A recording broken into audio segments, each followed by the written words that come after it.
Welcome friends, आचार्यम पर आपका स्वागत है। दोस्तों, कर्मचारी चयन मंडल भोपाल द्वारा जो महिला पर्यवेक्षक भर्ती होनी है उसकी रूल बुक जारी कर दी गई है। आइए देखते हैं डिटेल्स। चैनल पे नए हो तो चैनल को जरूर सब्सक्राइब कर लीजिए और वीडियो को लाइक कर दीजिए। दोस्तों, संचालनालय महिला एवं बाल विकास मध्य प्रदेश भोपाल की तरफ से पर्यवेक्षक भर्ती परीक्षा 2024 की रूल बुक जारी कर दी गई है। और इसमें आप देखें, आवेदन पत्र भरने की जो प्रारंभिक डेट है, स्टार्टिंग डेट है, वो 9 जनवरी 2025 है। और लास्ट डेट दोस्तों इसकी है 23 जनवरी 2025। करेक्शन डेट रहेगी 28/1/2025 तक। 500 रुपये प्रति प्रश्न पत्र अनारक्षित कैंडिडेट के लिए लगेगा और 250 रुपये ST SC OBC EWS और दिव्यांग कैटेगरी के वो कैंडिडेट जो मध्य प्रदेश के मूल निवासी हैं उनको लगेगा 250 रुपये। सीधी भर्ती बैकलॉग के लिए कोई शुल्क नहीं होगा। इसके अतिरिक्त जो पोर्टल शुल्क लगेगा वो देना होगा। दोस्तों, यहाँ पे आप देखें परीक्षा दिनांक एवं दिन तो ये 28 फरवरी 2025 से प्रारंभ है। 2 पाली पे होगा।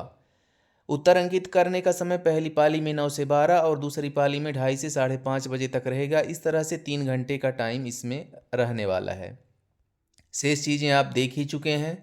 हम इसमें मुख्य रूप से जो इसका पाठ्यक्रम है वो देखेंगे। और साथ में दोस्तों हम आपको ये बता दें कि इस भर्ती परीक्षा में महिला पर्यवेक्षक की जो भर्ती है इसमें पुरुष कैंडिडेट के लिए भी इस बार इसमें दिया हुआ है कि वो भी इसमें भाग ले सकते हैं, फॉर्म अप्लाई कर सकते हैं। पद का नाम पर्यवेक्षक तृतीय श्रेणी कार्यपालिका पद रहेगा। इसमें दोस्तों 3-3 घंटे का प्रश्न पत्र रहेगा। आंगनबाड़ी कार्यकर्ता सीमित भर्ती, इसको 2-3 खंडों में विभाजित किया गया है। एक तो बैकलॉग का है, दूसरा आंगनबाड़ी कार्यकर्ता से सीमित सीधी भर्ती है, तीसरा है दोस्तों ओपन भर्ती महिला कैंडिडेट के लिए, और चौथा है पुरुषों के लिए जिसमें पुरुष ही आवेदन कर सकते हैं। तो ये इसमें 4 कैटेगरी दी हुई हैं और जहाँ पे आपका सुटेबिलिटी बन रही हो वहाँ पे आप भर सकते हैं। जैसे आंगनबाड़ी कार्यकर्ता सीमित भर्ती हेतु 10+2 होना चाहिए और आंगनबाड़ी कार्यकर्ता के रूप में मध्य प्रदेश में 5 वर्ष का कार्य करने का अनुभव हो।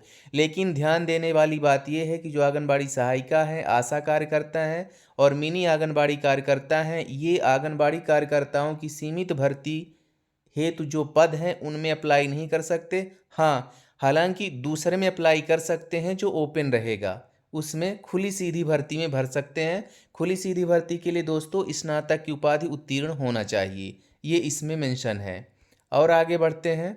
एज की बात करें दोस्तों तो 18 से 40 साल और 18 से 45 साल उनके लिए जो ST SC OBC हैं और शासकीय निगम मंडल स्वशासी संस्था के कर्मचारी हैं, नगर सैनिक हैं, निःशक्तजन है या महिला कैंडिडेट हैं, उनके लिए 18 से 45 साल तक की एज रहेगी। रोजगार कार्यालय का जीवित पंजीयन यहाँ पे अनिवार्य होगा। जो कैंडिडेट महिला एवं बाल विकास विभाग की आंगनबाड़ी कार्यकर्ता एवं कार्यरत संविदा पर्यवेक्षा जो उक्त प्रतियोगी परीक्षा में सम्मिलित होना चाहते हैं को रोजगार कार्यालय पंजीयन की आवश्यकता नहीं होगी। ऐसे कैंडिडेट जो ऑलरेडी महिला बाल विकास में कार्य कर रहे हैं आंगनबाड़ी कार्यकर्ता के रूप में या संविदा पर्यवेक्षक के रूप में, उनको यहाँ पे दोस्तों रोजगार पंजीयन की आवश्यकता नहीं होगी। और आगे बढ़ते हैं। फॉर्म आपको MP ऑनलाइन के थ्रू ही भरना होगा, ये यहाँ पे आप ध्यान दें। इसमें और सारी चीज़ें दी हुई हैं, ये आप देख सकते हैं, लेकिन हम जो मुख्य मुख्य बिंदु हैं उसी पे हम ध्यान देंगे। यहाँ पे देखें दोस्तों, जो बैकलॉग की सीधी भर्ती है आंगनबाड़ी कार्यकर्ताओं के लिए वो है 10। यहाँ पे 10+2 और 5 वर्ष का कार्य अनुभव आंगनबाड़ी कार्यकर्ता के रूप में होना चाहिए। फिर पर्यवेक्षक खुली सीधी भर्ती बैकलॉग की सिर्फ महिलाओं हेतु ये है 9। वेतनमान वही है 25,300 से 80,500 का स्केल। इसके लिए दोस्तों यहाँ पे स्नातक होना अनिवार्य रहेगा। जैसा मैंने बताया, तीसरे कोड में आपको मिलेगा महिला आंगनबाड़ी कार्यकर्ताओं हेतु सीमित भर्ती, इसके लिए 321 पद हैं। हायर सेकेंडरी होना चाहिए, स्केल वही है 10+2 और आपका 5 वर्ष का कार्य अनुभव केवल मध्य प्रदेश की आंगनबाड़ी कार्यकर्ता है। तो अगर दूसरे स्टेट वाले ये सोचें कि हम इसमें आंगनबाड़ी कार्यकर्ता का अनुभव लगा के, तो यहाँ पे उनको नहीं मिलेगा, पात्रता नहीं मिलेगी उसके आधार पर। आंगनबाड़ी सहायिका आशा कार्यकर्ता मिनी आंगनबाड़ी कार्यकर्ता पात्र नहीं होंगे, पुनः यहाँ पे मेंशन है। फिर इस 321 को 14% और 87% और 13% में बांट दिया है। फिर है दोस्तों पर्यवेक्षक खुली सीधी भर्ती, ये है महिलाओं के लिए 288 पद इसमें है। मान्यता प्राप्त विश्वविद्यालय से स्नातक यहाँ पे चाहा गया है। तो दोस्तों ये यहाँ पे है, आप देख सकते हैं। फिर जो हम दोस्तों बात कर रहे थे मात्र पुरुषों हेतु आंगनबाड़ी पर्यवेक्षक की भर्ती, ये खुली सीधी भर्ती होगी और यहाँ पे टोटल जो वैकेंसी है ये है 32। यहाँ पे भी वेतनमान वही रहेगा 25,300 से 80,500 की स्केल और मान्यता प्राप्त विश्वविद्यालय से स्नातक, ये यहाँ पे दिया हुआ है। फिर हम दोस्तों इसमें सीधे चलेंगे, जो इसका सिलेबस है वहाँ पे ये हम यहाँ पे इसको देख चुके हैं।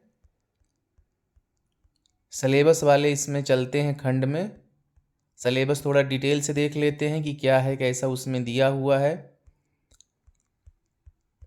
सिलेबस पाठ्यक्रम भी 3-4 खंडों में दोस्तों विभाजित है, अलग अलग के लिए अलग अलग अंक निर्धारित हैं कि किस चैप्टर से कितना आना है। ये आवेदन भरने की प्रारंभ तिथि और ये सारी चीज़ें इसमें दी हुई हैं। फिर से यहाँ पे ऑनलाइन परीक्षा केंद्र तो बालाघाट, खंडवा, सतना, भोपाल, नीमच, सीधी, ग्वालियर, रतलाम, उज्जैन, इंदौर, रीवा, जबलपुर और सागर रहने वाला है। ये रहा पाठ्यक्रम। सीमित भर्ती आंगनबाड़ी कार्यकर्ताओं से हायर सेकेंडरी स्तर का यहाँ पे पूछा जाएगा। इसमें पोषण, जीवन की विभिन्न अवस्थाओं में पोषण का महत्व, गर्भवती की देखभाल, टीकाकरण, स्वास्थ्य के विभिन्न राष्ट्रीय कार्यक्रम, कुपोषण, सामान्य बीमारियों की जानकारी, इस तरह से इसका 55 अंक निर्धारित किया गया है। द्वितीय खंड सामान्य ज्ञान एवं तर्क शक्ति की रहेगी। यहाँ पे सामान्य ज्ञान, विभागों की योजनाएं, नियम अधिनियम अधिकार, शारीरिक संरचना, सामान्य ज्ञान, कंप्यूटर का सामान्य ज्ञान, सामान्य गणित 8वीं तक और सामान्य तर्क शक्ति, ये भी 55 अंक का यहाँ पे निर्धारित है। तृतीय खंड प्रबंधकीय गुण में संचार, परामर्श कौशल, विकास की अवधारणा, नेतृत्व विकास गुण कौशल, आंतरिक संप्रेषण की परिभाषा, सामुदायिक संगठन एवं मोबिलाइजेशन। चतुर्थ खंड शिशु की प्रारंभिक देखभाल एवं शिक्षा से है। तो ये रहा उनका जो आंगनबाड़ी कार्यकर्ता हैं और 5 वर्ष का अनुभव रखते हैं। फिर है पर्यवेक्षक सीधी भर्ती, ये स्नातक स्तर का पाठ्यक्रम इसमें दोस्तों रहेगा। यहाँ पे प्रथम खंड में पोषण एवं स्वास्थ्य है, जिसमें आप पोषण सब्जेक्ट में देख सकते हैं संतुलित आहार, माइक्रो न्यूट्रिएंट्स और उसकी कमी से होने वाली बीमारियां, रोकथाम, जीवन की विभिन्न अवस्थाओं में पोषण का महत्व, गर्भवती की देखभाल, टीकाकरण, स्वास्थ्य के विभिन्न राष्ट्रीय कार्यक्रम, NRHM ICDC के अंतर्गत संचालित योजनाएं, कुपोषण, सामान्य बीमारियों की जानकारी, ये रहने वाला है। द्वितीय खंड में सामान्य ज्ञान एवं तर्क शक्ति का रहेगा। तृतीय खंड में वही प्रबंधकीय गुण है। चतुर्थ खंड में शिशु की प्रारंभिक देखभाल और शिक्षा। तो दोस्तों ये इतना इसमें सिलेबस दिया हुआ है। हर चैप्टर को, जैसे बाल देखभाल एवं संरक्षण है, ये चैप्टर हो गया एक, और इसके अंतर्गत आपको पढ़ना क्या क्या है, देखभाल संरक्षण की अवधारणा, संस्थागत और गैर संस्थागत देखभाल, अनाथ, बेसहारा, निःशक्त, एड्स प्रभावित बच्चों के लिए योजनाएं, बच्चे और कानून, एकीकृत बाल सुरक्षा योजना। तो दोस्तों इसको आप सब्जेक्ट वाइज, टॉपिक वाइज, सब टॉपिक करके इसको आप पढ़ लें और इसी से आपका जो बेस है वो निर्धारित होगा। दोस्तों चैनल पे नए हो तो चैनल को ज़रूर सब्सक्राइब कर लीजिए, वीडियो को लाइक कर दीजिए। आप ये रूल बुक mpesb.gov.in की साइट से प्राप्त कर सकते हैं। यदि आपको मुझसे डायरेक्ट चाहिए तो आप हमें व्हाट्सएप करें, व्हाट्सएप नंबर डिस्क्रिप्शन बॉक्स में दिया हुआ है। मिलते हैं नए नोटिफिकेशन में। आप सबका दिन शुभ हो और बहुत बहुत शुभकामनाएं। धन्यवाद।